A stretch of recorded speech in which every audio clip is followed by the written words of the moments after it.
தனக்குவமே இல்லாதான் தாழ் சேர்ந்தார் கல்லால் மனக்கவலை மாற்றல் அரிது. ஒரு கிராமத்தில் முத்து என்ற சிறுவன் வாழ்ந்து வந்தான்.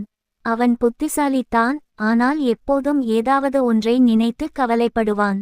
தேர்வு என்றால் கவலை, நண்பன் பேசவில்லை என்றால் கவலை, சிறிய தவறு செய்தாலும் கவலை.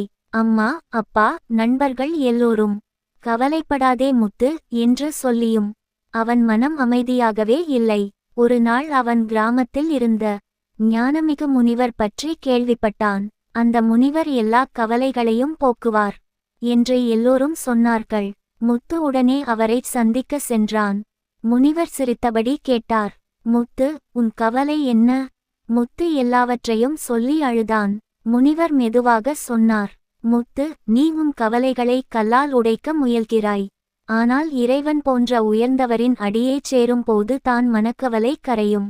பிறகு அவர் சொன்னார், தினமும் நல்லதை நினை, உண்மை பேசு, பிறருக்கு உதவு, இறைவனை நினைத்து வாழ். முத்து அதன்படி நடக்க ஆரம்பித்தான். நாள்கள் சென்றது. அவன் மனம் மெதுவாக அமைதியாக மாறியது. கவலைகள் தானாகவே குறைந்தன. அப்போது முத்து புரிந்து கொண்டான், கதை சொல்லும் பாடம் பெரியவர்களின் அறிவையும் இறைவன் வழியையும் பின்பற்றினால் மனக்கவலை தானாகவே நீங்கும்.